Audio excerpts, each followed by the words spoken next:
When I first learned that my ex-wife had come out as a lesbian, I felt like I had been hit by a truck. The news came through a phone call as unexpected as a thunderstorm on a clear day. I was sitting at the kitchen table sipping my morning coffee when my phone buzzed with a message from her. It was a simple, "Can we talk?" that sparked a whirlwind of emotions in me. Our conversation began awkwardly, filled with hesitations and deep breaths. Then, she dropped the bombshell. "I'm a lesbian," she said, her voice trembling. For a moment, I couldn't process her words. My mind raced, trying to piece together the fragments of our past, searching for signs that I might have missed. But there were none, at least none that I could see. I felt a mix of anger, betrayal, and confusion. How could she not have known this about herself before? Why now? Why after building a life together, having children together? I hung up the phone, my hands shaking, and turned to face my daughters, who were sitting in the living room, oblivious to the earthquake that had just rattled our lives. I wondered how I could ever explain this to them. How could I make sense of something that didn't make sense to me? I felt an urgent need to protect them, to shield them from the pain and confusion that was sure to follow.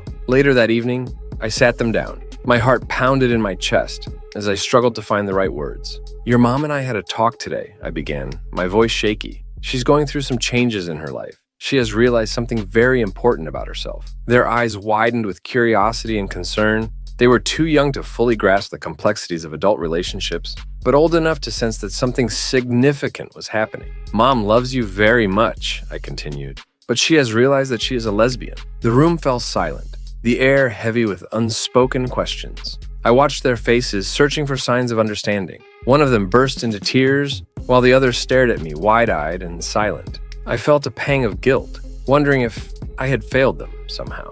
Had I missed the signs? Was there something I could have done differently? The next few days were a blur of awkward conversations and emotional outbursts. My daughters asked countless questions, some of which I had no answers for. I found myself calling my ex-wife repeatedly, seeking clarity and trying to piece together a coherent explanation for our children. Each conversation was a minefield, filled with raw emotions and unresolved feelings. In the midst of this chaos, I realized that our family dynamic had been irrevocably altered. We were no longer the typical family. We were navigating uncharted waters, trying to find our way through a storm of emotions. Despite the turmoil, there was a strange sense of hope. Perhaps this revelation, painful as it was, would lead us to a place of greater understanding and acceptance. For now, though, we were left to grapple with the shock and confusion, trying to make sense of a new reality that had turned our world upside down.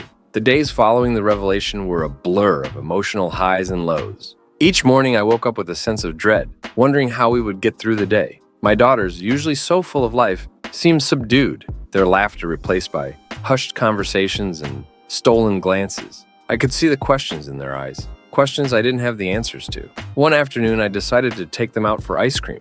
It was a feeble attempt to inject some normalcy into our lives, but I hoped it might open the door for a heart-to-heart conversation. As we sat on a park bench, licking our cones, I braced myself. "Dad?" one of them began, her voice barely above a whisper. "Do you still love Mom?" Her question caught me off guard. It was so direct, so innocent, yet so profound. I took a deep breath. "Of course I do," I replied. "But love can be complicated. Sometimes people change, and their feelings change too. That doesn't mean they stop loving each other, just that their love can take on a different form." They nodded, though. I could tell they were struggling to understand.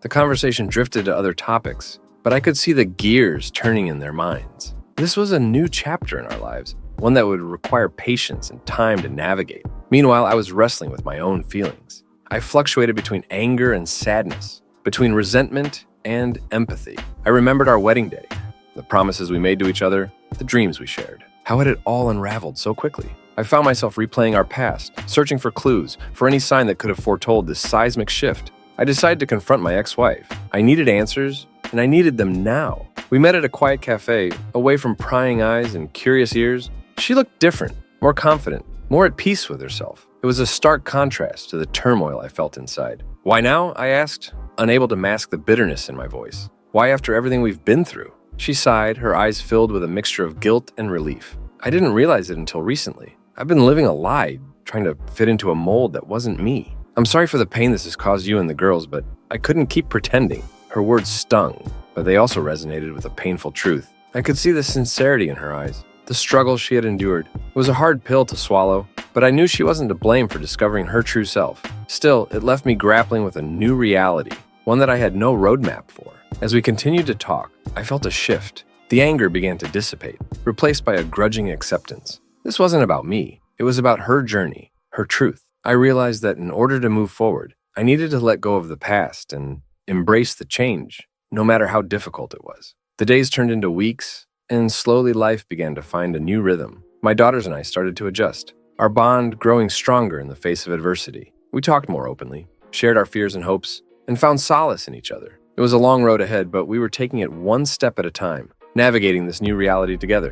Despite the uncertainty, I held on to a sliver of hope. This was a chance for all of us to grow, to understand, and to build a new kind of family, one based on honesty and acceptance. And maybe, just maybe, we would come out stronger on the other side. As we continued to navigate our new reality, the struggle for acceptance loomed large. Each day presented new challenges, both emotional and practical. My daughters were trying to understand their mother's revelation while dealing with the everyday pressures of school and friendships. I was balancing my own feelings with the need to be their rock, their source of stability in this storm. One evening, my eldest daughter approached me with a mixture of curiosity and apprehension. "Dad, do you think Mom is happier now?" she asked. Her question struck a chord deep within me. Despite my own feelings of betrayal and loss, I had to admit that my ex-wife did seem more at ease, more herself. "I think she is," I replied slowly.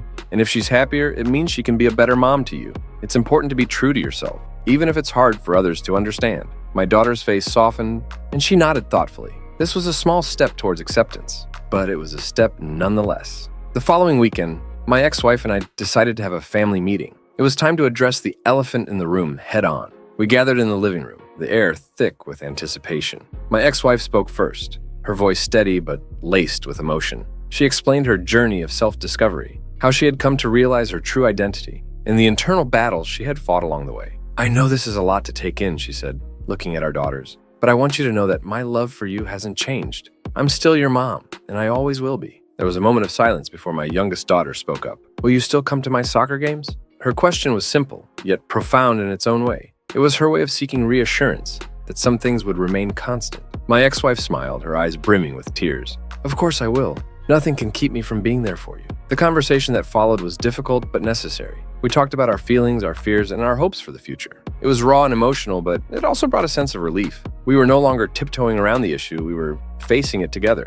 In the weeks that followed, my ex-wife and I worked hard to establish a new co-parenting dynamic. We attended therapy sessions individually and as a family, seeking guidance on how to navigate this new chapter. It wasn't easy. There were moments of frustration and miscommunication, but there were also moments of understanding and growth. One afternoon, after a particularly emotional therapy session, I found myself reflecting on the past few months. Despite the upheaval, there was a sense of progress. My daughters were adjusting, slowly but surely. They had begun to ask more questions, showing a genuine curiosity about their mother's new life and what it meant for them. I realized that this openness was a sign of their growing acceptance. Life was far from perfect, but it was moving forward.